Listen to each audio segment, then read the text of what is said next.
Bonjour et bienvenue au webinaire en langue française de la WDI, l'organisation mondiale qui défend les droits des femmes basés sur le sexe. Parce que les femmes subissent des violences en fonction de leur sexe et non pour des raisons métaphysiques qui seraient liées à un ressenti quelconque. C'est pour cette raison que la WDI est à l'origine de la Déclaration des droits des femmes basée sur le sexe. Notre déclaration réaffirme les droits des femmes tels qu'ils ont été présentés dans la CEDEF, Convention de l'ONU pour l'élimination de toutes les formes de discrimination à l'égard des femmes.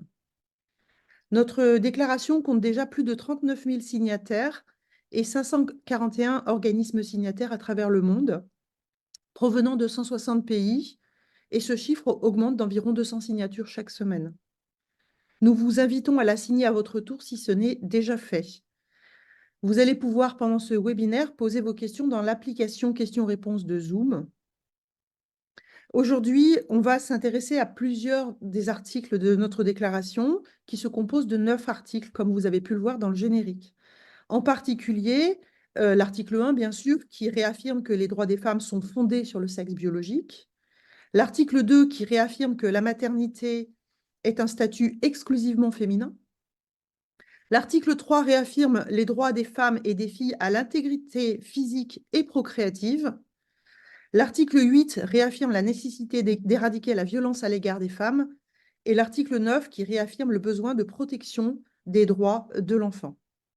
Aujourd'hui, nous recevons Michèle Sirois, anthropologue et présidente de PDF Québec, association qui vient de fêter ses 11 ans, ainsi que Athéna Davis, qui est membre du comité sur la GPA de PDF Québec. Bonjour Michèle. Bonjour, merci Blandine. Alors, PDF Québec, Michel Sirois, comme vous voyez. Euh, Aujourd'hui, je vais vous présenter en 3 parties PDF Québec, qui sommes-nous, nos enjeux, nos actions. Puis le point 2, qu'est-ce qu'on a remis au comité des sages et qu'est-ce qu'on a pu mettre à jour depuis le mois d'avril où on a été rencontrés par le comité des sages. Quelles sont les analyses et les recommandations de PDF Québec quant à l'identité de genre? Et puis le troisième point qui va être abordé par Athéna Davis, grossesse pour autrui. OK, je vais vous présenter donc PDF Québec, un court mot d'introduction. Pour les droits des femmes du Québec, PDF Québec est actuellement la plus importante organisation féministe universaliste au Québec.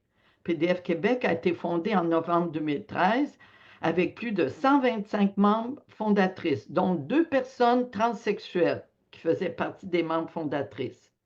Nous sommes une organisation mixte. En fait, 15% de nos membres sont des hommes, mais aussi une organisation non partisane qui compte plus de 300 membres d'origines diverses. Pour réaliser sa mission, PDF Québec peut compter sur l'aide de 3 employés ainsi que de quelques bénévoles. Nous travaillons à faire avancer plusieurs enjeux afin de réaliser notre mission première, à savoir la défense de l'égalité entre les sexes au Québec, mais aussi partout dans le monde. PDF Québec a été fondé il y a 11 ans parce que des dérives étaient en train de se produire en ce qui a trait à la défense des droits des femmes. En fait, nous voulions dire halte aux attaques aux droits des femmes, comme le disait notre manifeste du 8 mars 2013, que vous trouverez en lien chat. Nous constations qu'une idéologie intersectionnelle dévoyée, le mot dévoyé est important, s'insérait déjà depuis quelques années à l'intérieur de la principale organisation féministe, à savoir la Fédération des femmes du Québec. Cette situation a conduit une vingtaine de femmes à quitter la FFQ, formant ici le noyau de départ de PDF Québec. En fait, l'intersectionnalité est une conception, une très bonne conception qui nous vient d'un mouvement de femmes noires qui soulignait que les oppressions pouvaient s'additionner. Cependant, avec une idéologie intersectionnelle qui a été dévoyée de son origine, on constatait que la défense des droits des femmes nous semblait menacée par la perte de vue de l'objectif premier du féminisme, à savoir l'égalité entre les sexes. C'est ce qui a marqué la fracture dans le mouvement féministe entre le féminisme universaliste et le féminisme intersectionnel. on ne parlait pas seulement de l'addition des oppressions, mais on opposait les femmes en deux clans. Les unes considérées privilégiées qui oppriment les autres qui sont présentées comme des victimes des premières. Alors, on n'est plus du tout dans la même conception originale de l'intersectionnalité. D'ailleurs, ces deux féminismes-là, on voit là pour différents enjeux, ces deux féminismes s'opposent complètement. Féminisme universaliste est pour l'abolition de la prostitution, alors que l'autre courant est pour la légalisation du travail du sexe et des proxénètes.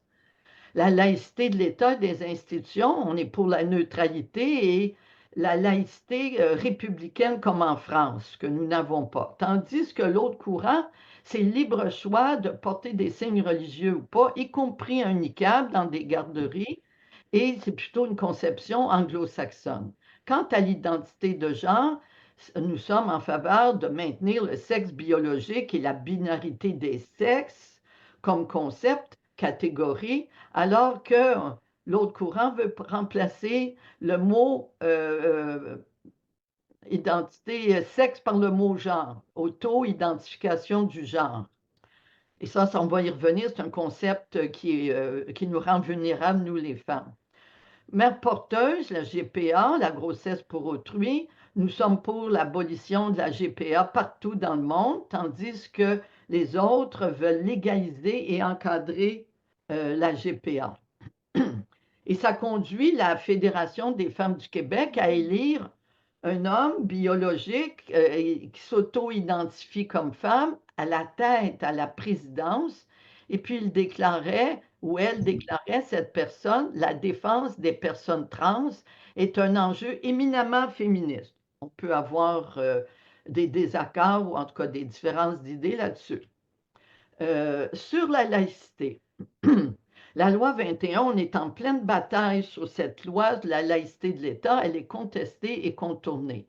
En janvier 2019, dès la présentation de la loi, eh bien, une militante de la laïcité féministe, Nadia El-Mabrouk, c'est ce que vous appelez en France, un terme anglais, la cancel culture.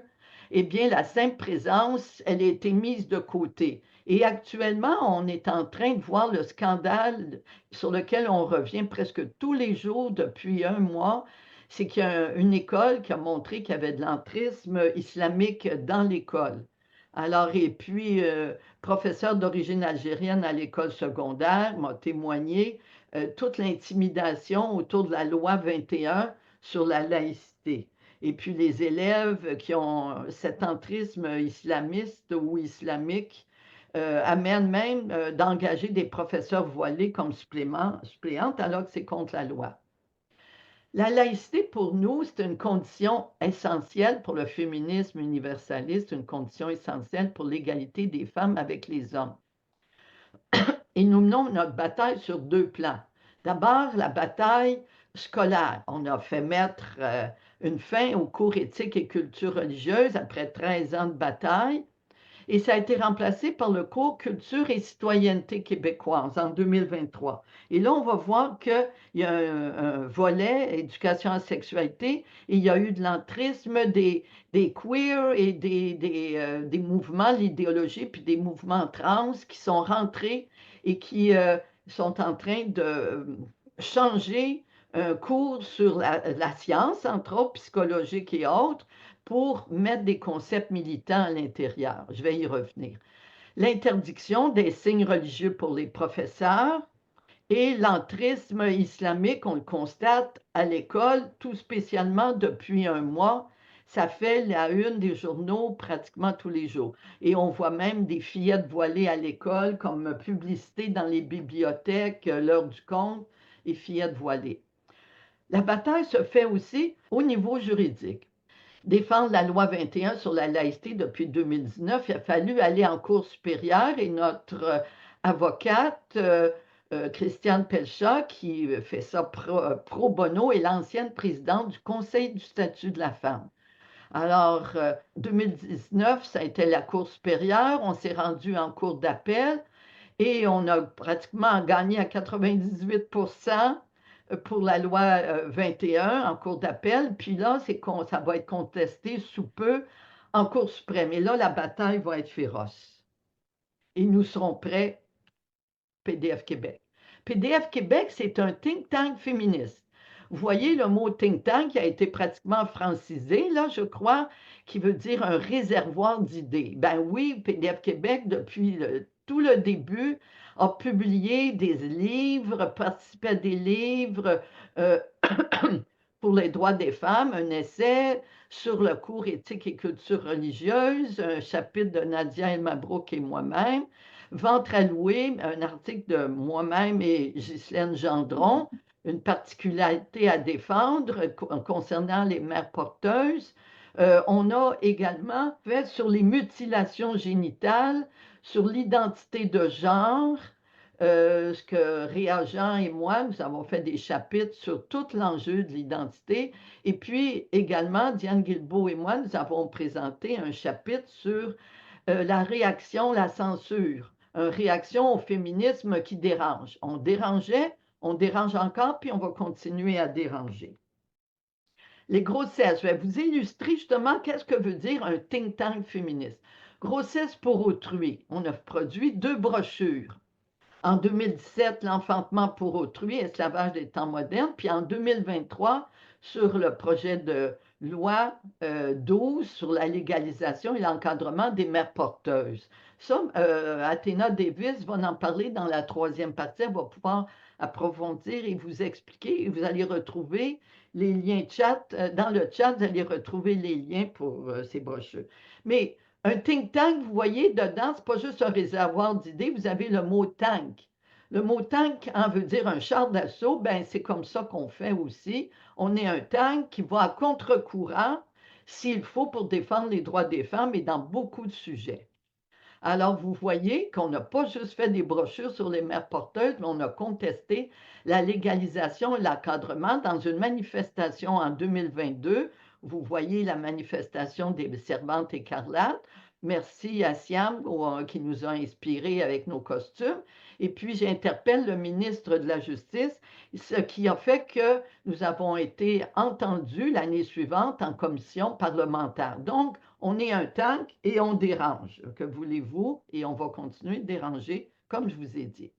La loi C16, en 2017, il y a eu un point tournant qui ont introduit l'identité de genre et l'expression de genre qui a été introduit dans la loi canadienne sur les droits de la personne, mais également pour la première fois dans le Code criminel en 2017.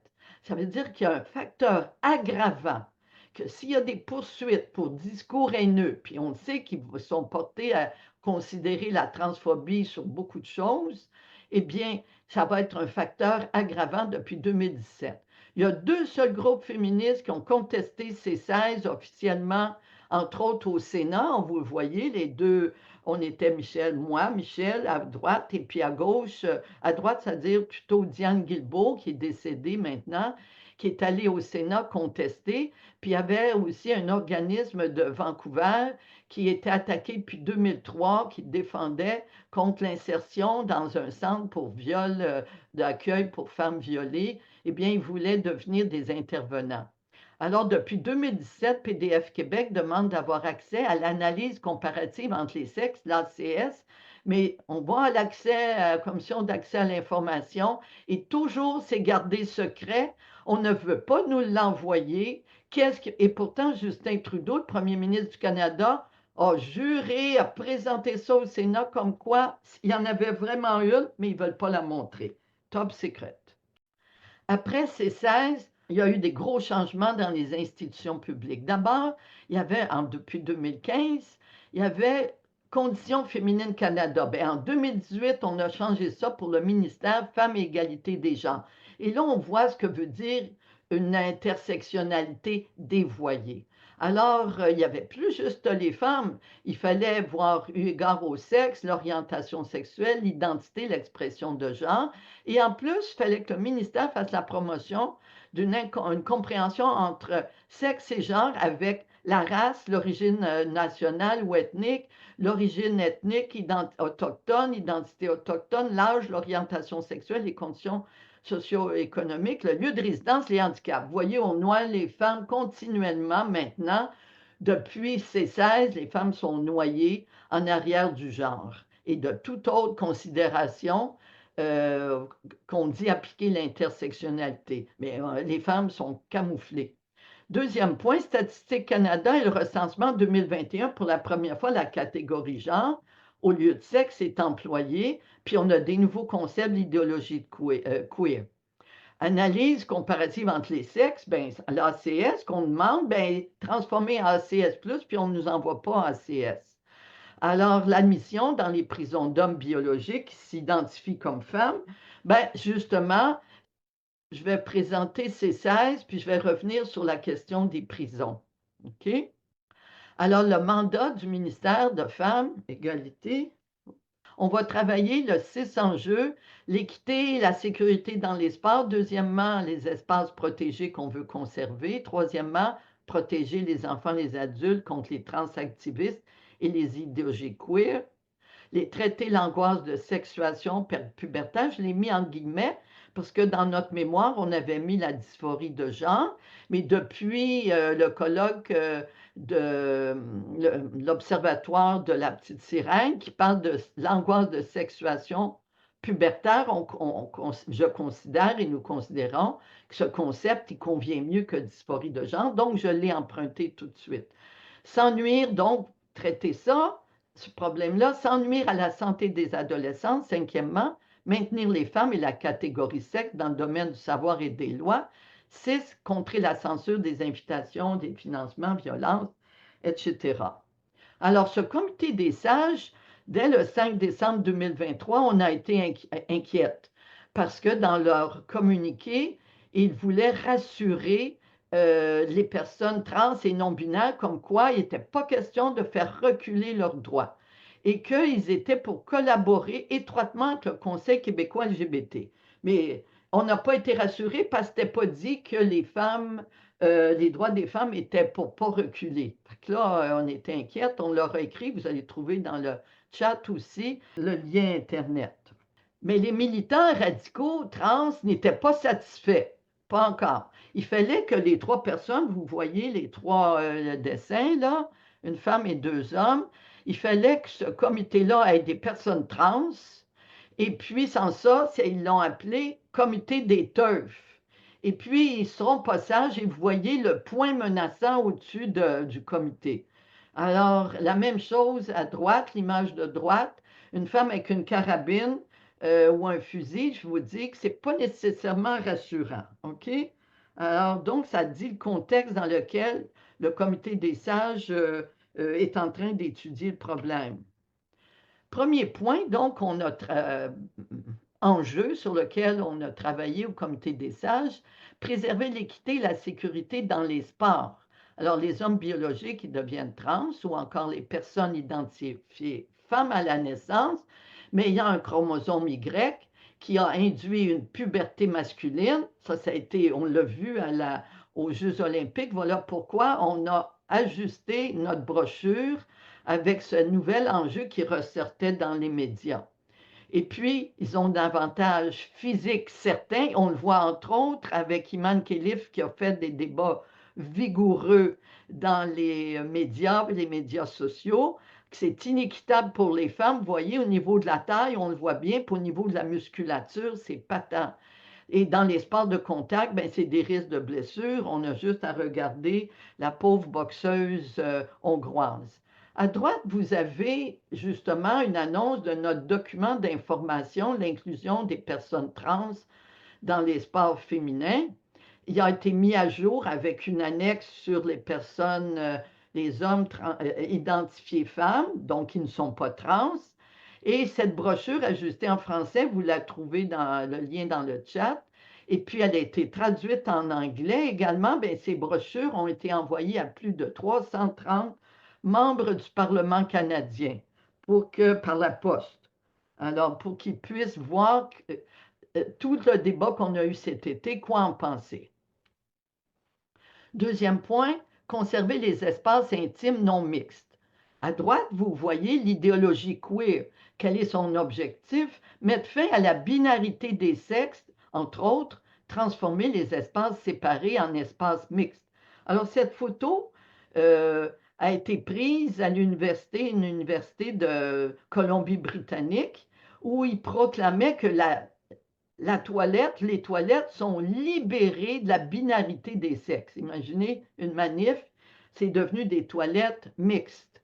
Alors nous, à gauche, vous pouvez voir qu'on lutte contre les toilettes et les vestiaires non mixtes dans les espaces publics, c'est-à-dire les bibliothèques, les hôpitaux, entre autres, tout en train, les lieux communautaires, tout en train de transformer ça, les piscines, OK, en vestiaires, toilettes non mixtes.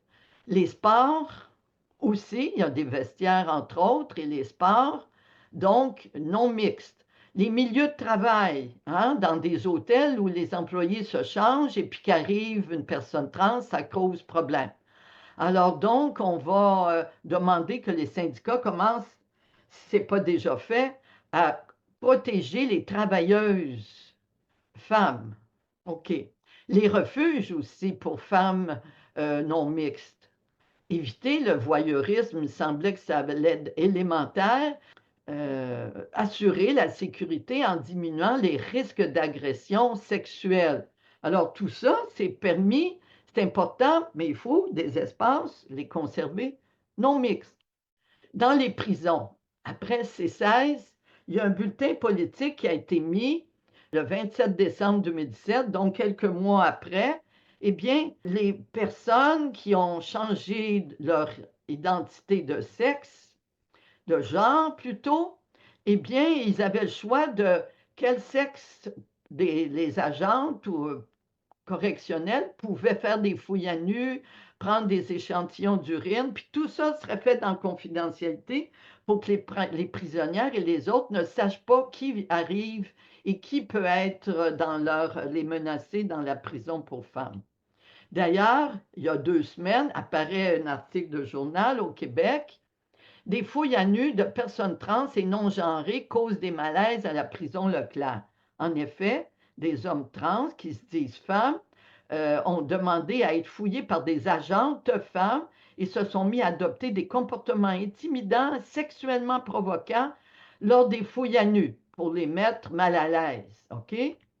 Et les prisonnières elles-mêmes, il y a une enquête qui a été faite, qui est parue il y a 2 ans dans la presse, que des criminels qui purgent une peine au fédéral, ben une douzaine de détenus au passé souvent très violent ont pu être transférés dans des prisons pour femmes après s'être déclarés transgenres. Certains, c'est bien écrit, citation, certains y ont semé la terreur.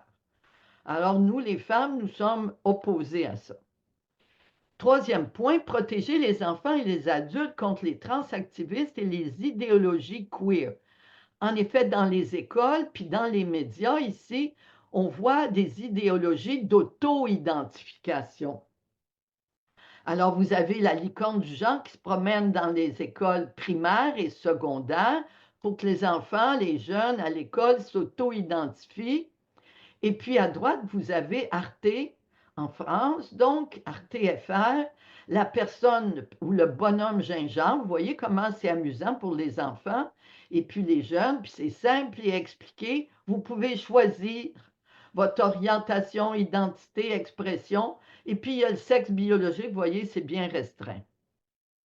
Alors, une des choses qui illustre le plus les dérives actuellement dans ce sujet, c'est un guide pédagogique subventionné par le ministère de la Justice qui s'appelle Bonjour Sam, pour sensibiliser les jeunes avec, vous voyez, un petit bonhomme là, qui est comme des poupées russes, on les fait empiler et puis un jeu. Et là, vous avez un guide pédagogique, donc pour les professeurs qui vont enseigner aux primaires, entre autres. Alors, des pronoms, le et la, non, non, ça, c'est pas inclusif, le a, OK? Et puis, celles et ceux, oh, oh, oh, ça, c'est pas très bon, c'est celles qu'il va falloir apprendre aux enfants. Nombreux, nombreuses, nombreux. Et puis, tous et toutes, eh bien, devient tous, hein? Vous avez sûrement vu ça déjà. Et si on regarde en bas l'encadré, j'ai surligné en jaune, c'est écrit dans le guide, c'est une capture d'écran. Une femme, quel que soit quelque corps qu'elle a un corps de femme parce qu'elle est une femme. Fait que vous voyez, c'est clair. Ah non, c'est ça, un enfant, c'est une femme parce qu'elle a un corps de femme.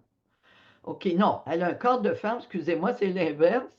Je suis en train de me mêler, parce qu'elle est une femme, indépendamment de l'anatomie et de l'apparence de son corps. Alors, vous voyez toute la question de l'identité, du cours de la sexualité, éducation à la sexualité, où on parle des organes biologiques, génitaux, et bien là, tout est effacé par le guide. On peut parler d'un pénis de femme. Alors, vous voyez, actuellement, il y a un gros mouvement pour enlever des cours d'éducation à la sexualité, le rendre possibilité d'exemption parce que il faut apprendre aux jeunes filles, entre autres, un cours d'éducation à la sexualité parce que ça fait diminuer le nombre de jeunes filles mineures enceintes. Mais là, on veut l'enlever. Et puis, surtout, beaucoup des mouvements religieux, des parents religieux qui ne veulent pas que ce soit enseigné, ben ça donne de l'eau au moulin à ces parents-là pour contester les cours d'éducation à la sexualité. Et les médecins omnipraticiens aussi ont reçu, un médecin m'a donné la revue qu'ils ont reçue, puis à la page 38, il était assez scandalisé que les vocabulaires qu'il a appris à l'université en médecine, puis qu'il pratique depuis 30 ans, fallait oublier ça, que le trou avant, parce que ça peut causer de la dysphorie, et bien qu'il fallait qu'il s'attende à ce qu'il appelle ça cavité vaginale, puis ce qui le scandalisait, le médecin, puis moi aussi, ce qui me scandalise, c'est qu'il faudra écrire au dossier du patient le vocabulaire qui aura été négocié avec le patient. Alors, il faut négocier, il faut que les médecins négocient le vocabulaire. Et puis, on a toute une novlangue, un lexique intersectionnel dévoyé et l'auto-identification. Alors, pour avoir des fonds des médias, un article montrait il y avait 14 entrées pour avoir une subvention. Et dans les années 80, il y avait eu un bill omnibus dans les années 70 que l'État n'avait rien à faire aux chambres à coucher des citoyens. Alors, vous voyez, là, on leur demande s'ils sont gays ou lesbiennes, bisexuels, pansexuels, transgenres, etc. Alors, vous voyez, ça a pénétré pour avoir une subvention pour le Conseil des arts. Tout est fait de la même façon. OK? Puis une profusion de mots anglophones, ça nous vient des États-Unis. TERF, SWERF, genderfuck, genderqueer. Puis TERF et SWERF, on mérite juste d'être attaqués. Vous allez le voir plus tard. Alors, les recommandations pour protéger les enfants, les adultes contre les idéologies et les transactivistes, c'est de maintenir la catégorie sexe et la minorité des sexes en tant que fait réaffirmé, fait biologique. Distinguer le sexe biologique du genre social. Actuellement, tout est dans la confusion, puis c'est ce qu'on est en train d'essayer de montrer certains aux enfants. Retirer des écoles le matériel pédagogique imprégné de l'idéologie queer qu'on venait de voir, élaboré par des organisations militantes.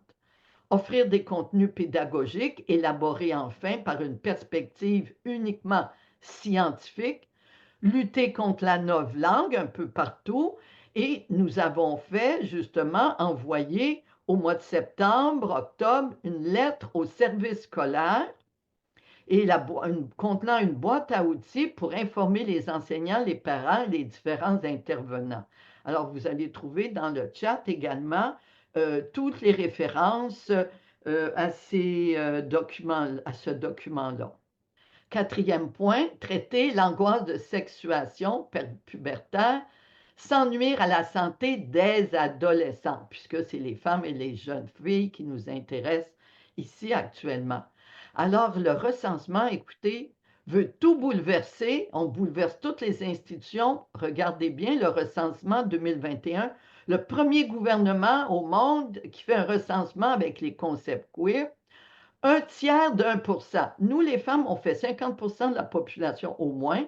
Et là, un tiers de 1%, on va tout bouleverser. Et ce graphique, il nous vient de Statistique Canada. Tout ce qui est vert, comme dans l'histogramme, c'est les personnes jeunes. Alors, vous voyez que pour les personnes non binaires, il y a les jeunes, il y en a 3 fois plus que les personnes de 35 ans et plus.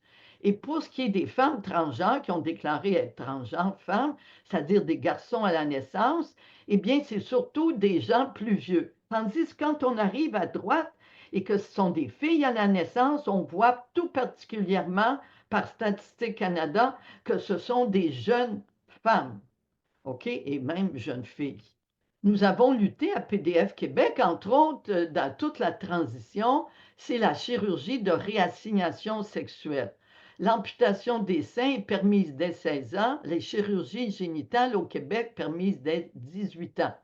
Alors, avec le Front féministe international, je sais qu'en France, puis en France, au moins ça a été fait, en Espagne, eh bien, nous avons écrit au ministre pour pouvoir dire que nous n'étions pas d'accord avec la mutilation de personnes qui sont en souffrance.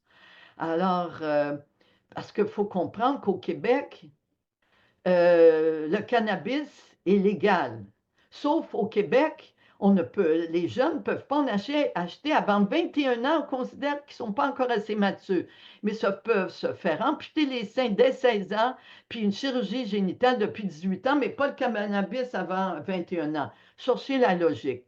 Bien, la réponse du sous-ministre, ne vous inquiétez pas, vous voyez à droite, parce qu'on suit le World Professional Association for Transgender Health, qui a été mis à jour, donc la WPATH dont on parle, WPATH.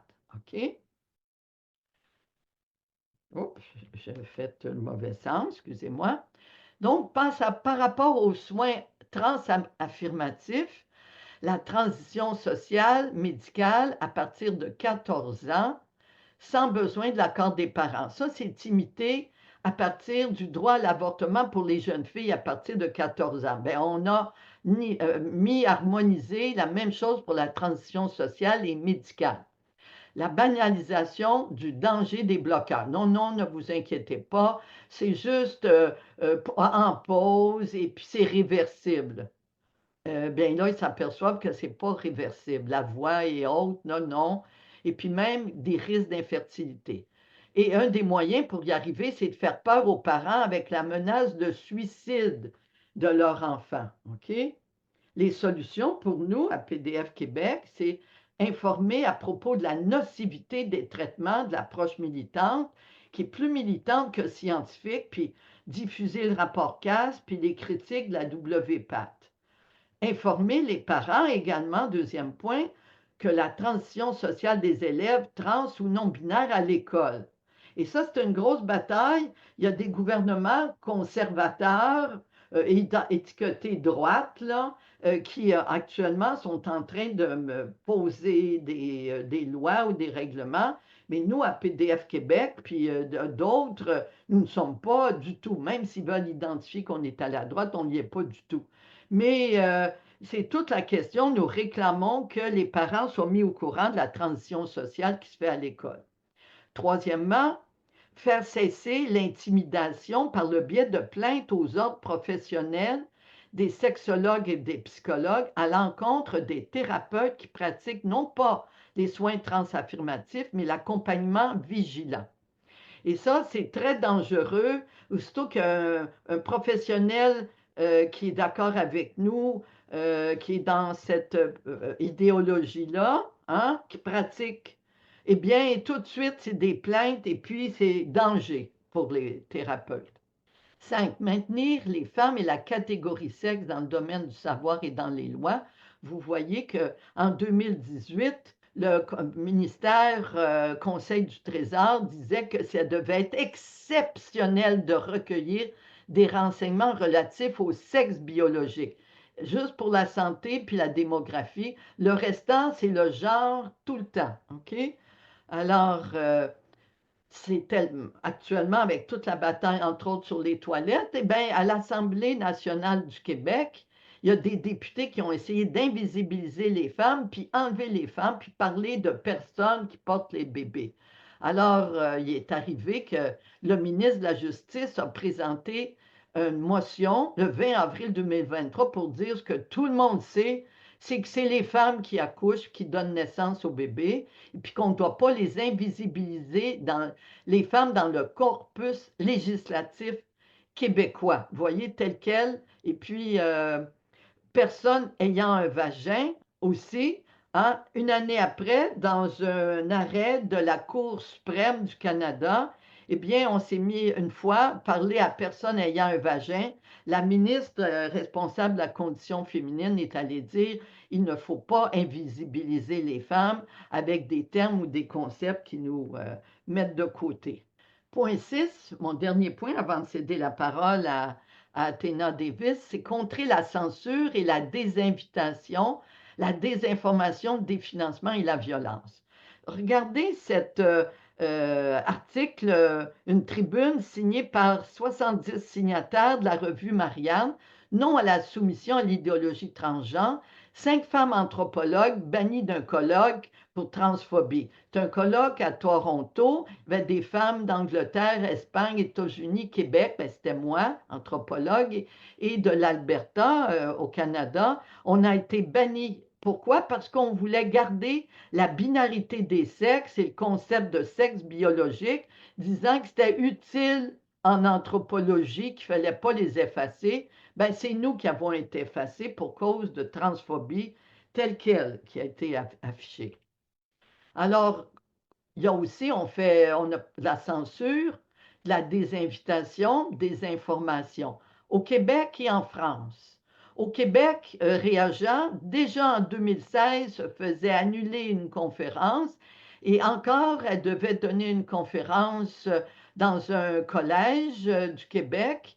Et puis, elle a été annulée. Elle a publié le 29 mai une lettre fort intéressante, comme quoi il faut en finir avec l'interdit de penser dans les collèges et les universités. En bas à gauche, vous avez radié 3 mois. Un médecin de plus de 40 ans de pratique a irradié 3 mois son tort avoir mégenré. Il n'a pas dit les bons pronoms à un patient trans. OK, 3 mois de radié. Voyez comment c'est sévère. En France, une tribune collective aussi, transactivisme, c'est censeur qui infiltre l'université. Et en bas à droite, vous avez le livre Céline Masson et Carole Eliatchev avec leur livre Fabrique de l'enfant transgenre. Elles se plaignent dans un article du Figaro 2022 sur la question trans. Nous vivons un climat de terreur intellectuelle. Alors, censuré par le définancement et la violence. OK? Eh bien, oui, on y est malheureusement là. En 2010, à l'Université McGill, vous voyez l'un des principaux activistes radicaux, et puis il s'en est pas, s'est présenté, Céleste Trianon, OK? Et il a fait à lui et 200 autres personnes bousculade. On ne sait pas qui a bousculé, par exemple, mais des gens qui étaient venus assister à une conférence de Robert Wintermute à l'Université McGill, ça a dû être arrêté parce que, à cause de bousculades et puis farine répandue, etc. À droite en haut, vous voyez Radio-Canada qui a fait une émission enquête sur la question des chirurgies au niveau de la poitrine pour les jeunes filles non-binaires ou trans, eh bien, qui remettait en question le libre choix. Eh bien, Radio-Canada, 2 semaines après, la nuit, les vitrines détruites. Pourquoi? Parce que Radio-Canada a du sang sur les mains. Ça revient souvent. Les graffitis à l'Université du Québec à Montréal également, toujours en anglais pour être bien fidèle à la tradition américaine, Fuck Turfs and Swerve. Et puis, ça a été aussi photographié. Kill transphobe. Vous voyez, c'est très pacifique. Là, on a rendu à dire de tuer les transphobes.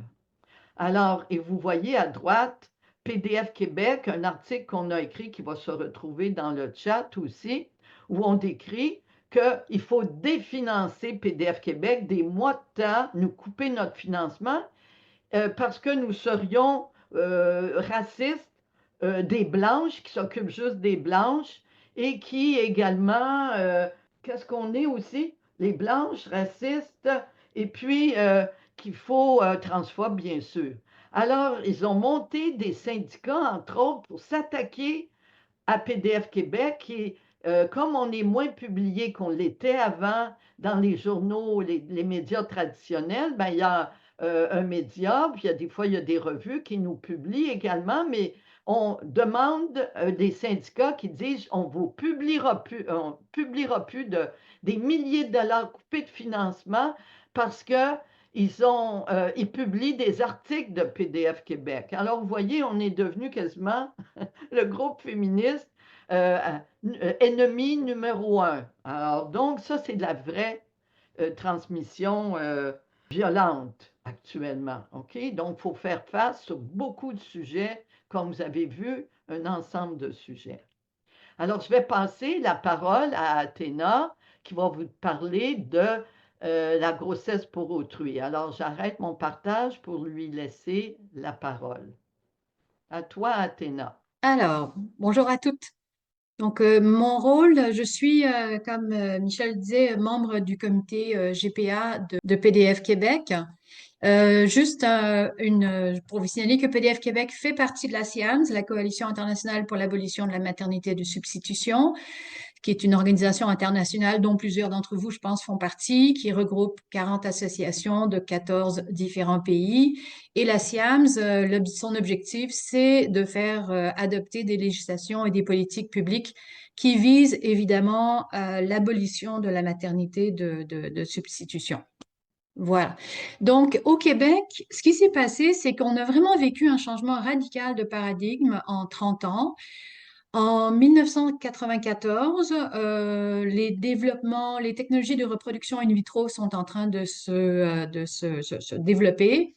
Et le ministre de la Justice de l'époque, Gilles Rémillard, introduit un nouvel article dans notre Code civil qui va dire les conventions de procréation ou de gestation pour le compte d'autrui sont nulles, de nullité absolue.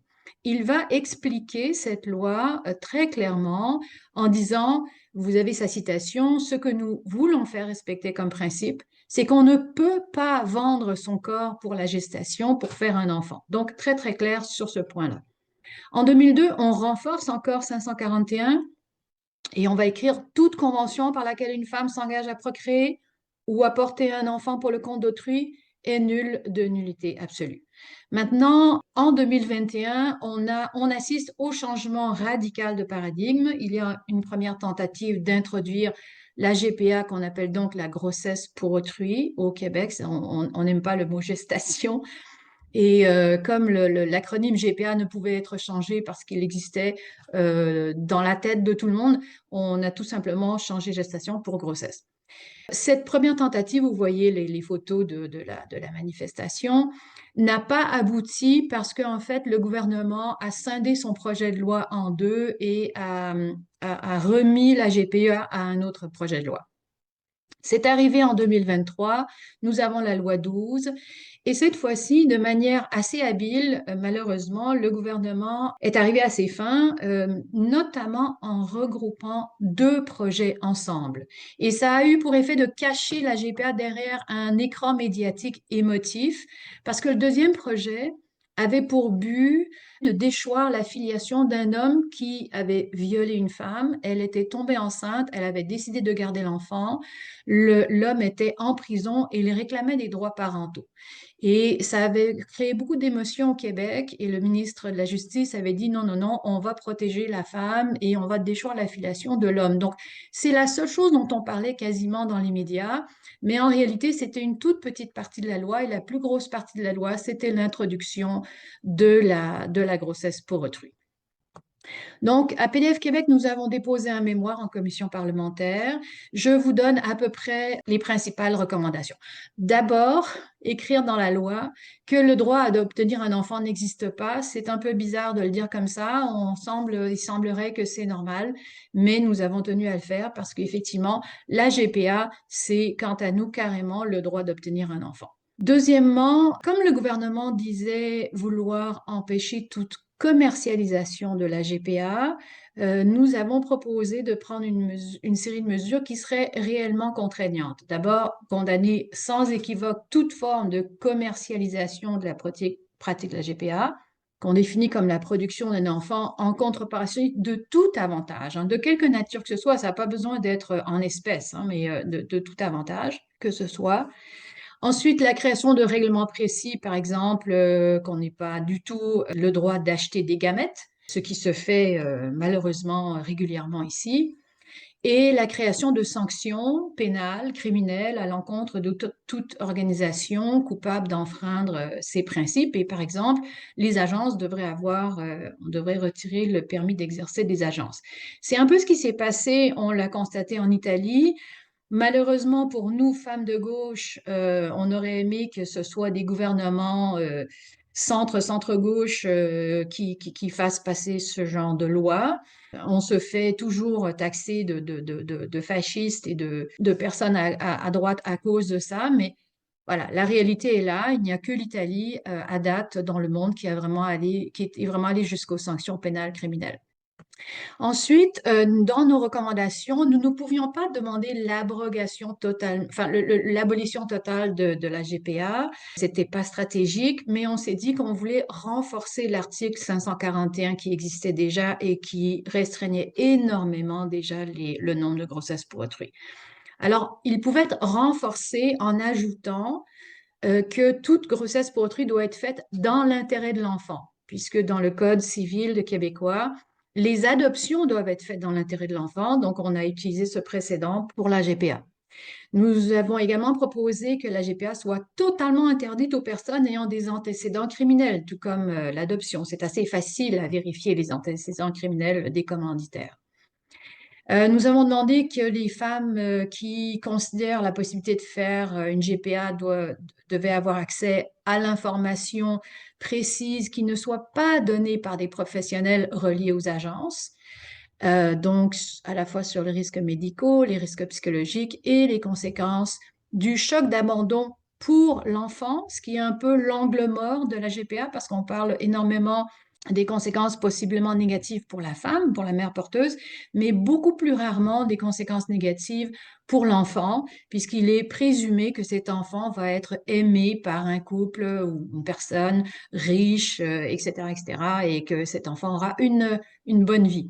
En ne voyant pas du tout qu'on lui fait débuter sa vie par un choc d'abandon.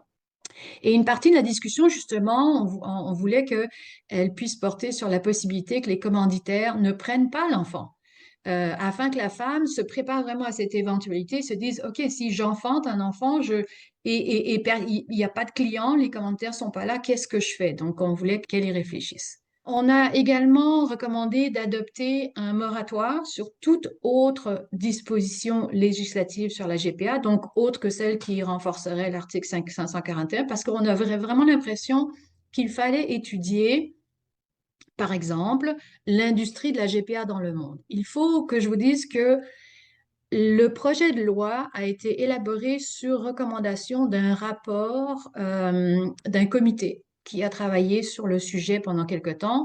Et littéralement, dans son rapport, ce comité va écrire noir sur blanc qu'ils ont décidé de ne pas regarder l'industrie de la GPA dans le monde, ou l'état de ce qui se passait dans le reste du monde. Ils ont décidé de ne pas le faire, tout simplement. C'est inimaginable pour moi, mais donc, nous, on a demandé qu'on le fasse.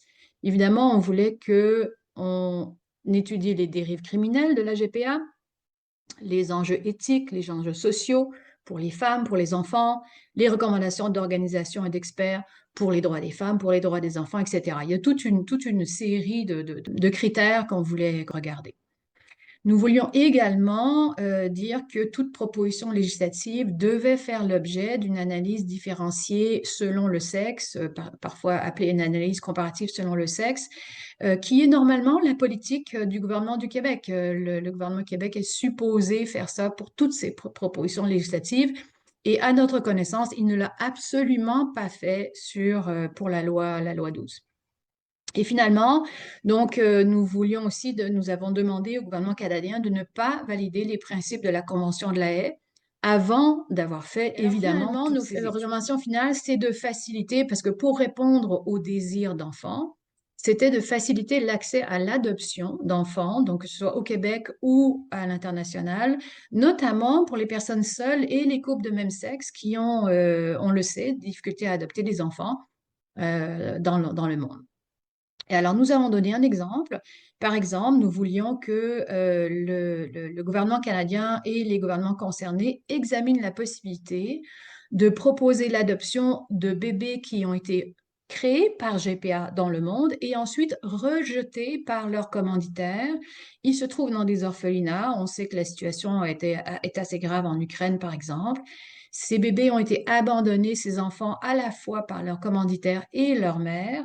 Et donc, il nous semblait que on pouvait trouver une solution au désir de parentalité des couples, des personnes seules, des personnes de même sexe, autant que les couples hétérosexuels avec ces enfants abandonnés de la GPA. Alors, malheureusement, la loi, le gouvernement de droite, de centre droit, je dirais, du Québec, n'a pas du tout, ne nous a pas écoutés. La loi québécoise a été adoptée en 2023.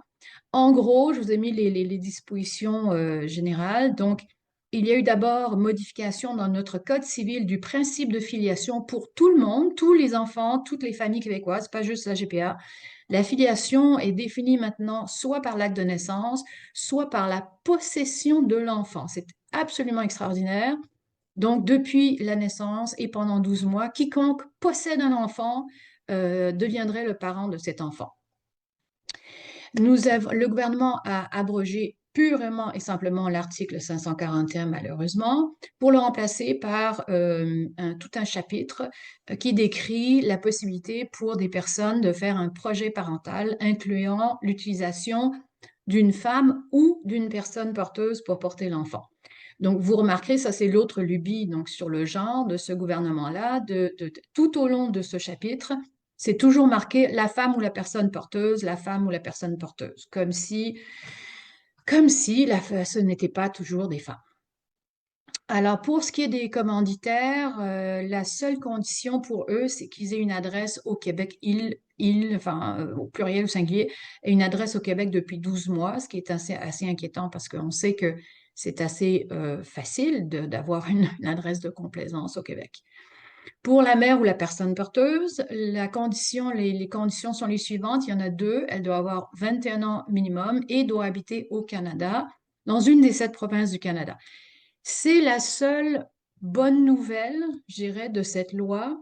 Ça a été déterminé par règlement suite à l'adoption de la loi.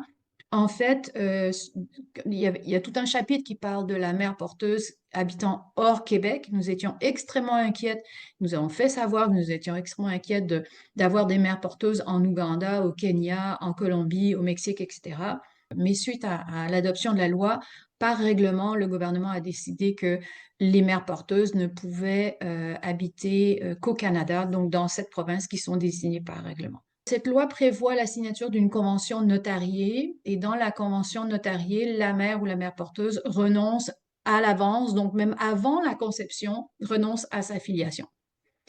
Elle a accès à 3 heures d'information, ce n'est absolument pas une évaluation, conduite par un membre d'un ordre professionnel, mais cette personne-là peut parfaitement être salariée ou employée par une agence qui s'occupe de GPA. Alors, les dépenses sont remboursées et seules les dépenses sont remboursées, mais je vous dirais que ceci ne nous rassure pas du tout. Nous avons une loi canadienne aussi qui prévoit la même chose, que seules les dépenses sont remboursées, sauf qu'il est relativement facile de contourner la loi. La loi canadienne, évidemment, ne s'applique pas aux États-Unis. On peut ouvrir des comptes aux États-Unis, on peut verser de l'argent sur ces comptes aux États-Unis, on peut faire transiter des choses. Tout ceci est possible. Donc, nous ne sommes pas du tout rassurés par le fait que quand le ministre dit qu'au Québec, c'est vraiment un don, c'est vraiment gratuit, nous ne pensons pas que cela correspond à la réalité. Alors, l'enfant est remis au commanditaire dès la naissance, même si la mère ou la personne doit, entre le 8e et le 30e jour après la naissance, confirmer le renoncement à sa filiation. En passant, si elle ne le fait pas, elle est présumée avoir renoncé de toute façon, même si elle ne fait rien. Et en cas de problème avec les commanditaires qui ne viennent pas, par exemple, chercher l'enfant, eh ben, l'enfant est remis automatiquement au service de la DPJ, qui est notre direction de la protection de la jeunesse, présumément pour être remis à l'adoption. Donc, on se pose la question, comment se fait-il? Cette loi a été adoptée à l'unanimité à l'Assemblée nationale québécoise. Pourquoi? Pas une voix s'est élevée contre la GPA. Bon, je vais essayer d'apporter une réponse à cette question complexe. D'abord, le Québec est une toute petite société très consensuelle où la valeur de la gentillesse est extrêmement importante et on a présenté le dossier comme un dossier où il fallait être gentil pour les gens qui n'ont pas d'enfants. La cause LGBT a été instrumentalisée de manière importante pour la GPA, alors que même que les clients sont en majorité hétérosexuels. Mais cette cause-là va vraiment être instrumentalisée donc pour avoir l'appui des politiciens de tous les partis. La GPA répond à un problème d'infertilité croissant dans nos sociétés. Une des députées qui était dans la commission parlementaire m'a parlé personnellement du fait qu'elle n'arrivait pas à concevoir et que son mari voulait examiner la possibilité d'une GPA s'il n'arrivait pas à avoir d'enfant. En plus, ce problème d'infertilité va augmenter et se complexifier si on stérilise des jeunes avant qu'ils aient des enfants. Et là, évidemment, vous comprendrez que j'ai parlé de jeunes de 18 ans à qui on va enlever des utérus ou qu'on va castrer, forcément, ou qu'on va mettre sur des hormones pour les transitions sexuelles. Donc, forcément, ces jeunes ne pourront pas avoir d'enfants naturellement. Et on leur propose déjà la GPA actuellement au Québec. On a inventé au Québec, dans le rapport dont je vous parlais tout à l'heure, on mentionne le problème de l'infertilité sociale. Et il y a vraiment un glissement sémantique. Donc, l'infertilité est un problème auquel la société doit pouvoir répondre, l'infertilité physique. Et là, hop, maintenant, c'est l'infertilité sociale. Alors, évidemment, beaucoup de gens sont infertiles socialement. Des gens trop âgés, des célibataires, des couples gays sont infertiles socialement. On a évidemment une pression des hommes et des célibataires pour avoir des enfants, puisqu'ils sont infertiles socialement. On a, dans le rapport du comité, on trouve également écrit noir sur blanc cette phrase, ça va arriver de toute façon, donc il faut répondre. Il faut répondre à la demande parce que de toute façon, il va y en avoir, alors autant l'encadrer. Donc vraiment une attitude de laisser faire, très, très assumée. Évidemment, on a le lobby des intérêts financiers de cette industrie capitaliste internationale qui veut absolument vous procurer ce produit ultime qu'est l'enfant. Et puis, il y a le rôle des médias dans notre petite société. Il y a littéralement eu une fabrication du consentement qui est basée sur d'abord le droit des femmes à disposer de leur corps. Et là, malheureusement, il y a une confusion entre la GPA et le droit à l'avortement parce que on est sur le discours que l'enfant fait partie du corps de la femme, donc elle peut en disposer également, quel que soit le moment où elle est rendue dans sa grossesse. Juste une petite information que je donne. Actuellement, il y a un vide juridique total au Canada. Donc, une femme a le droit d'avorter, non pas à la 12e, 14e, 20e semaine, mais n'importe quand durant la grossesse. Je pense qu'il y a une femme québécoise qui a avorté à la 35e semaine, il y a pas très longtemps. Alors, il n'y avait pas de problème médical, mais elle n'en voulait plus. Donc, il faut vraiment penser à ça pour les femmes qui sont en Europe et qui sont habituées à un droit à l'avortement, mais tout de même avec un nombre de semaines, c'est pas le même cas au Québec. Et puis, on était sur la nature féminine qui est généreuse. Alors, vous voyez, on utilise même les enfants dans la pub. Hein. My mommy is a Wonder Woman, cette femme extraordinaire de générosité qui donne son ventre pour fabriquer un enfant pour d'autres. Il faut le dire, il y a eu la suppression de toute information, toute opinion critique de la GPA. Par exemple, PDF Québec, Michel en a parlé, c'est le blackout médiatique total sur ce sujet comme dans d'autres. Et finalement, il s'agit d'une marche vers le progrès. Donc, c'est un progrès, encore une fois, surtout pour la diversité sexuelle. Il y a cette chose extraordinaire qui fait en sorte que c'est littéralement le niveau de droit LGBTQ+, qui semble être la seule mesure de la progressivité de la société. C'est pas la pauvreté, c'est pas l'environnement, c'est pas le taux d'emploi, l'inflation, etc. C'est le niveau de droit LGBT qui détermine si une société est parmi les bons et les mauvais élèves dans le monde. Alors, pour finir, donc, la lutte des femmes, vous savez bien qu'on est toujours à contre-courant. On a donc peu de voix qui s'élèvent au Québec contre la GPA. On n'est pas les seuls, mais il y en a peu. Il y a peu de personnes qui voient la réalité de cette industrie qui est extrêmement lucrative et les droits des femmes sont constamment mis en danger. Donc, nous pensons en conclusion qu'il est vraiment crucial que PDF Québec puisse continuer son action pour les droits des femmes en solidarité avec tous les groupes féministes qui partagent les mêmes buts. Je vous invite à aller sur le site de PDF Québec pour aller avoir plus d'informations pour l'organisation. Je vous remercie. Merci beaucoup, Athéna. Merci beaucoup, Michel, donc, pour ces présentations très complètes et très, très passionnantes. Donc là, je vous invite, si vous le souhaitez, à poser quelques questions. On a possibilité de faire à peu près 10 minutes, un quart d'heure d'échange. Vous pouvez poser vos questions. Je vais commencer par une question qui a été posée tout à l'heure et qui parle de l'angoisse de sexuation pubertaire. Comme tu l'as dit, je crois, c'est Athéna. L'Observatoire de la petite sirène propose un nouveau terme justement pour remplacer cette idée de dysphorie de genre par la notion d'angoisse de sexuation pubertaire. Est-ce que tu peux développer et expliquer le phénomène, notamment par rapport aux enfants qu'on dit trans? Oui, alors je vais me permettre de répondre, Michel, c'est toi qui as parlé de ça, mais Pardon, excusez-moi. je m'occupe également de la question Ah oui, de désolée. l'éducation en ce qui concerne les enfants trans, enfin les enfants qu'on dit trans. Alors, à ma connaissance, donc l'angoisse de sexuation pubertaire, il ne faut pas se dire que seuls les adolescents au milieu de la puberté ressentent cette ASP, on va dire ASP. Ce sont des enfants prépubères. Imaginez un enfant de 4 ans un petit garçon de 4 ans qui dit je suis une fille et tout le monde autour de lui, le monde adulte va dire oui, oui, oui, tu es absolument une fille, on va te changer ton nom, on va te traiter en fille. De 4 ans à 11 ans, ce petit garçon est une fille, traité en fille, etc., etc.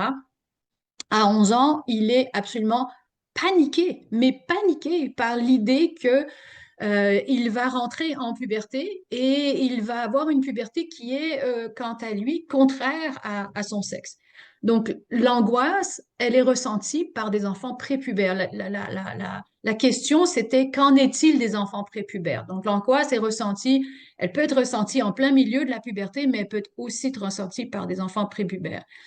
Ce qu'il faut savoir aussi pour ce sentiment par exemple, je reprends de ce petit garçon qui dit à 4 ans, à 5 ans, je suis une fille, eh bien, en réalité, ce sentiment, il va, d'après toutes les études longitudinales qui ont été faites depuis les années 60 jusqu'aux années 2000, ce sentiment va se dissiper en ne faisant rien du tout, en ne médicalisant pas les enfants dans 99% des cas. Donc, ce petit garçon qui dit je suis une fille, ben, il y a toutes sortes de raisons pour lesquelles il peut dire qu'il est une fille. Parce qu'il a une grande sœur adorée, une maman adorée, parce qu'il aime beaucoup les vêtements féminins, parce qu'il a envie de jouer, parce qu'il a envie d'imiter, parce il sent confusément qu'il est peut-être attiré par des garçons, puis c'est les filles qui sont attirées par des garçons, qui sait, etc., etc., parce qu'il veut explorer, voilà. Alors, ces enfants prépubères, l'important, c'est absolument de les laisser libres d'explorer, mais de ne pas les conforter dans l'idée qu'ils sont du sexe opposé, parce que ça, c'est une fausseté. C'est littéralement mentir à un enfant de dire, ah oui, oui, oui, tu es une fille, effectivement. Non, il faut gentiment lui dire qu'il sera toujours un garçon. C'est pas quelque chose qu'on a choisi. Le sexe se décide quelques heures ou quelques jours après la conception, pas du tout à la naissance, mais après la conception. Et on n'en peut rien, on peut pas changer ça, mais écoute, explore, est-ce que tu veux reporter une jupe, est-ce que tu veux faire ceci, est-ce que tu veux faire cela? Tout ça, il faut laisser l'enfant explorer. Mais il ne faut pas du tout le fixer dans une espèce de fausse identité sexuée qui est en fait un mensonge. Alors, je ne sais pas si je réponds à la personne, mais voilà pour les enfants prépubères. Oui, je pense que tu as fait une réponse très complète. Merci, Athéna. Peut-être, est-ce que Michel, tu veux compléter? Moi, j'aimerais juste compléter. Quand au début, on s'intéressait au sujet à PDF Québec dans les années 2010, là, eh bien, au début des années 2014, eh bien, on voyait les statistiques, c'était surtout des garçons jeunes, aux 3/4%, puis un quart de filles qui voulaient faire cette transition. Et maintenant, on a complètement inversé depuis tout récemment, que ce sont des filles à au moins 70% qui se disent en dysphorie de genre ou en l'angoisse de la sexuation pubertaire, surtout à la puberté. Tout à coup, ça arrive à la puberté aux filles. Alors, on voit vraiment, ça ne peut pas augmenter si rapidement et changer de sexe comme syndrome sans qu'il y ait eu un phénomène social. Ils ne peuvent pas être nés dans le mauvais corps. Ça, j'ai entendu ça même chez ma petite fille. Mais mamie, il est né dans le mauvais corps. Ça, c'est transmis aux écoles secondaires aux jeunes de 12, 13, 14 ans, que c'est qu'on naît dans un corps. J'ai entendu ça chez le personnel politique du gouvernement.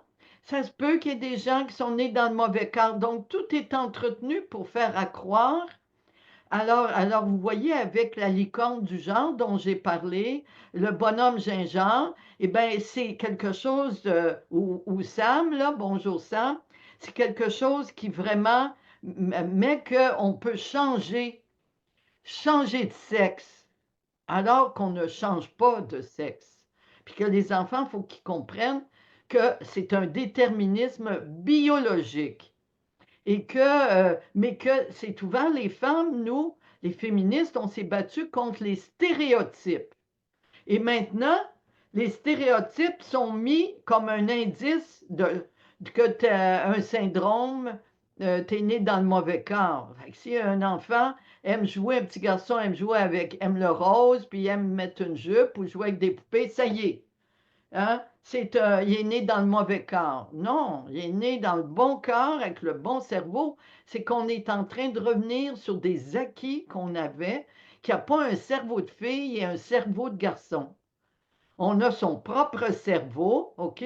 Et c'est le conditionnement social qui détermine les interconnexions neuroniques.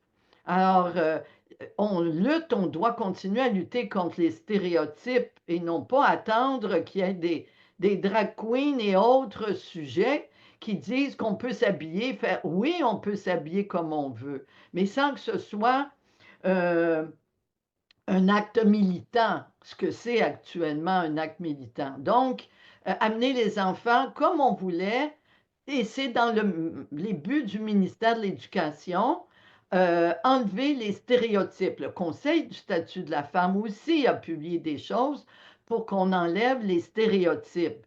Mais là, on est en train de les fixer en disant ben, que si tu fais tel type de stéréotype, c'est que tu es né dans le mauvais cas. Donc, c'est dangereux, la glissade actuelle qui est prise. Merci pour ces réponses très complètes. Euh, une question un peu générique de Chantal qui nous dit, qu'est-ce que vous pensez de l'utilisation du terme queer ou non-binaire? Ben, alors, bon, moi, j'ai été traitée de queer. Pour vous dire, j'étais étudiante à l'Université de Toronto dans mes jeunes années et je faisais partie d'un groupe homosexuel, gay. On se rencontrait de temps en temps et nous étions traités de queer. C'était pas quelque chose qu'on aimait. Queer, ça veut dire bizarre, différent, drôle, enfin, pas tellement. Donc, c'était une insulte. Donc, je fais partie de cette génération LGBT qui n'a pas du tout, qui n'apprécie pas du tout le terme queer. Par ailleurs, dans mon analyse de la situation, je suis totalement opposée aux théories queer. Et ça, c'est un autre débat parce que les théories queer, voilà, qui cherchent la queerisation de la société, la destruction du patriarcat hétéronormatif, etc., etc. Ça je ne suis pas d'accord. Donc, pour revenir juste au terme queer, à part ma réaction personnelle, cela semble être un terme maintenant qui n'est plus du tout utilisé pour désigner des homosexuels comme ça l'était dans le temps, mais pour désigner, c'est un terme que des jeunes se sont appropriés pour se donner bon, je ne vais pas dire une importance, mais enfin une différence, tiens, pour s'octroyer une différence. Voilà, je suis différent, je suis une jeune ado de 15 ans, je suis différent, je ne suis pas comme tout le monde, je vais me teindre les cheveux couleur de l'arc-en-ciel, ne se rendant pas compte que toutes les ados qui veulent être différentes se teignent exactement les cheveux de la même couleur de l'arc-en-ciel. On a tous eu nos modes, hein? Moi, j'ai 60 ans, j'ai passé par d'autres modes que ça. Donc ça, ce terme queer, maintenant, pour moi, ça désigne des jeunes hétérosexuels qui veulent être différents. Quant au mot non-binaire, encore une fois, c'est une question de mode. La non-binarité sexuelle n'existe pas. Ça ne devrait jamais, jamais, jamais devenir un terme légal. Malheureusement, moi, ça me dérange pas que la non-binarité, un jeune de 15 ans, encore une fois, qui dit je suis non-binaire, tu peux dire ce que tu veux. Le problème fondamental, c'est que les gouvernements, dont le gouvernement du Québec et du Canada, ont accepté la non-binarité comme une possibilité de catégorie sexuelle. Et ça, on est totalement dans une réalité parallèle. Et donc, ça va entraîner des problèmes importants au point de vue légal et il faudrait vraiment, vraiment arrêter ça et reculer et enlever la non-binarité de notre système légal. Oui, c'est tout à fait ça. Et en plus de ça, si on doit ajouter, depuis avant-hier, en Allemagne, la loi maintenant, effectivement, reconnaît la non-binarité comme comme un sexe. Il y aurait 4 sexes, masculin, féminin, non-binaire et aucun. Aucun. Alors, ça, c'est extraordinaire. Ouais. Donc voilà, voilà. Michel, tu veux Oui, ben, compléter? je voudrais compléter les excellentes explications d'Athéna par, quand on a commencé à regarder ça, en 2013, il y a eu une loi au Québec qui permettait le changement de la mention de sexe sur les papiers d'identité. Et c'était le titre, c'était sur les papiers d'identité, OK?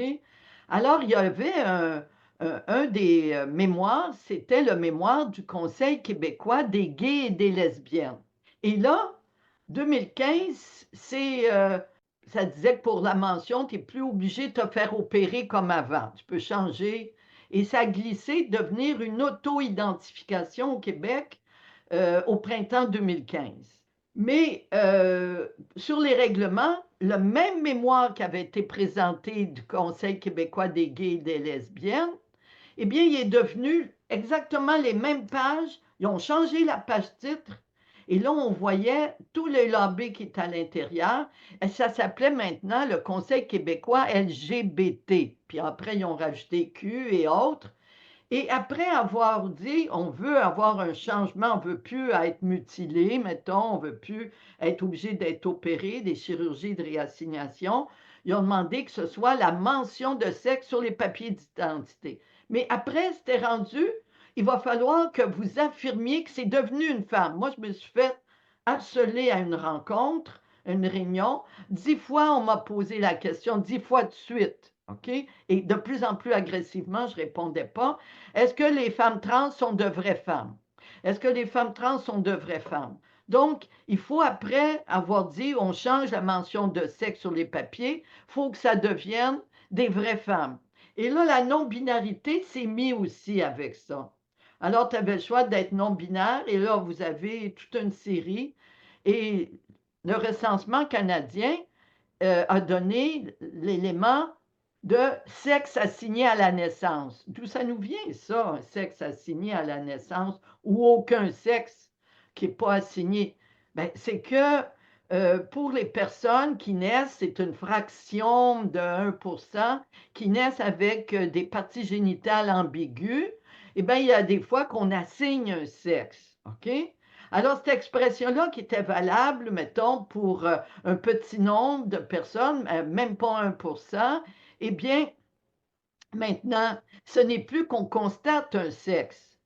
On le définit, on l'assigne le sexe. Et en plus, on a mis dans la tête des gens, on a glissé que le genre, qui est un ensemble, définition sociale, on a glissé que c'était comment tu te ressens? Un sentiment, un ressenti. Donc, tu peux ressentir non-binaire, tu peux ressentir homme-femme ou ressentir que tu es né dans le mauvais cas, que tu es un trans.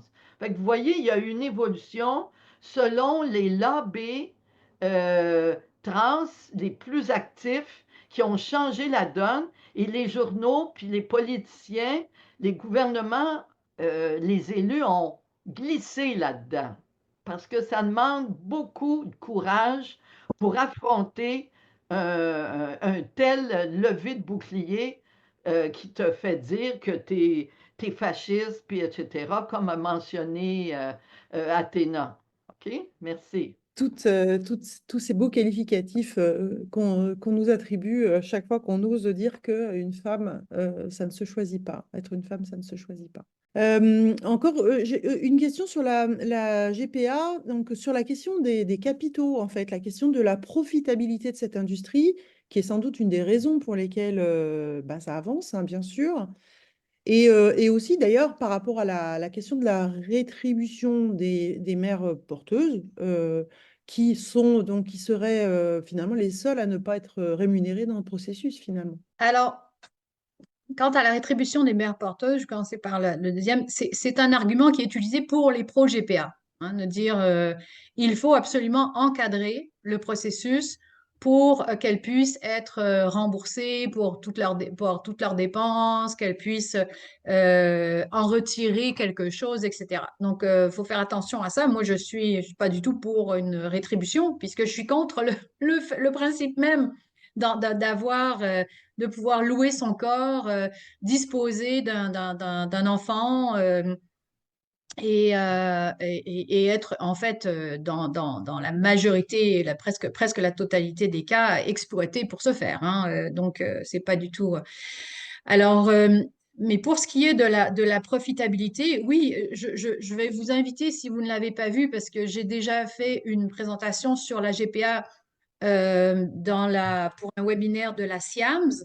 Et dans cette présentation, j'ai analysé, enfin, moi et ma co-présentatrice Alexandra Houle, nous avons analysé la GPA sous l'angle vraiment du capitalisme, du fait que il y a un marché, il y a développement d'une technologie, il y a un marché, il y a un produit qui est l'enfant, il y a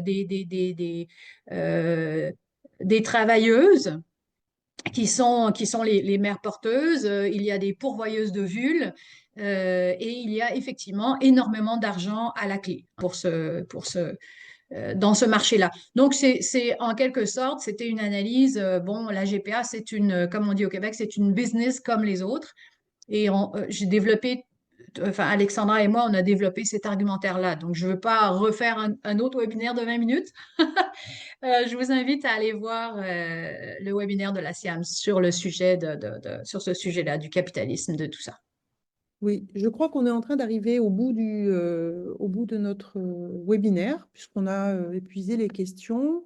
Alors, il y a une question que je ne comprends pas sur le biofeedback, donc je ne peux pas la poser étant donné que je ne comprends pas. Voilà, donc je pense qu'on va pouvoir arrêter notre webinaire, à moins que vous ayez quelques phrases à ajouter. Athéna, Michel. J'avais l'impression, Blandine, que Corinne Guionnet voulait répondre à Oui, une question Alors, live. vas-y, Corinne. eh ben, c'est simplement, voilà, effectivement, il y a une personne qui s'est manifestée en disant que les droits des trans semblaient supérieurs aux droits des femmes. Et elle s'interroge sur les situations de violence contre les femmes. Elle pose la question comment c'est jugé? Et ça pose la question des statistiques des violences contre les filles et contre les femmes. Vas-y, Michel. Ben, les statistiques sont biaisées. Euh, les personnes nées hommes, biologiques, transidentifiées femmes, etc., vous voyez, dans les prisons, juste les prisons, les agressions, ben, c'est les femmes qui deviennent agressives tout d'un coup. Alors, bien sûr que les statistiques vont être prises, changées, donc ça va augmenter. De combien, on ne le sait pas encore. Ça va dépendre combien vont s'être déclarés. Mais ce qu'on sait, c'est que exemple, pour le sport, il n'y a pas de femme née biologiquement femme. Il n'y en a pas, je pense qu'il y en a une peut-être, qui demande d'aller dans les sports masculins. Alors que les hommes nés biologiques, eux autres, sont en train de... Alors qu'ils ne performent pas du tout parmi les hommes, tout à coup, ils performent parmi les femmes. Alors donc, les statistiques sont transformées par l'arrivée de l'arrivée de personnes trans dans la réalité, les prisons, les sports, à l'école, etc. Alors donc, il faut se méfier. Et oui, en effet, ça change tout et malheureusement, c'est toujours dans le même sens que ça se passe. Ce sont toujours les femmes qui sont à la fin. Mais il faut résister. Moi, on m'a appelé pour une enquête, l'Institut de la statistique du Québec, sur la langue parlée à la maison. Commence le questionnaire. Quel est votre genre? Ah, je ne peux plus répondre à votre questionnaire. Il faut résister. Alors là, ils étaient mal pris. Ils ont dit, ben oui, votre sexe assigné, ah, c'est encore pire. J'ai dit, je ne peux pas répondre. Alors, ils ne pouvaient plus continuer l'enquête. Oui. Alors, j'ai demandé de m'envoyer la personne responsable. Alors, j'ai eu droit à une demi-heure où je l'ai sonné un petit peu en disant, si vous avez des enfants, quel sexe vous avez assigné à votre enfant, vous?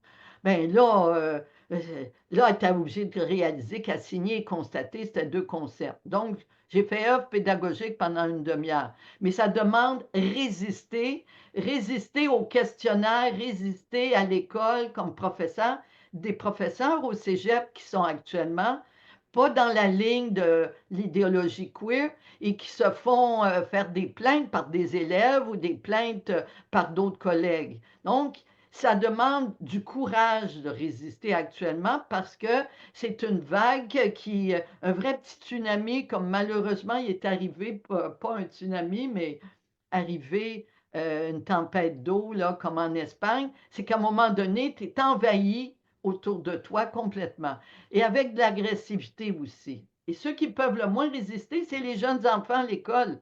C'est leurs professeurs eux-mêmes. Il y a des groupes d'activistes qui circulent d'une classe à l'autre, ils ont des subventions du gouvernement pour faire le tour des écoles du Québec. Alors, on va se retrouver avec des enfants en dissonance cognitive et perturbés aussi avec ça. Oui, alors comme c'est rappelé dans le chat, évidemment, hein, on ne change pas de sexe. La première chose à dire aux enfants, c'est la vérité. On ne change pas de sexe. On peut opérer, on peut faire, essayer de ressembler à l'autre sexe, mais on ne peut pas changer de sexe. Enfin, je crois que là, on est toutes d'accord ici pour le dire. C'est une évidence, mais c'est une évidence qu'on doit pouvoir enfin, qu'il faut résister pour pouvoir continuer à la dire. Voilà. Bah, écoutez, je crois qu'on va arriver à la fin de ce webinaire. Merci à vous, merci Michel, merci Athéna pour vos présentations brillantes. Notre prochain webinaire aura lieu le 1er décembre. Vous allez recevoir une invitation par mail. La vidéo sera diffusée sur YouTube quand l'épisode sera monté. Vous allez recevoir aussi un lien par mail et vous pourrez bien sûr la diffuser. Et nos premières vidéos sont sur YouTube. Vous pouvez taper WDI francophone ou Nous Femmes et on a déjà 35 webinaires à notre actif.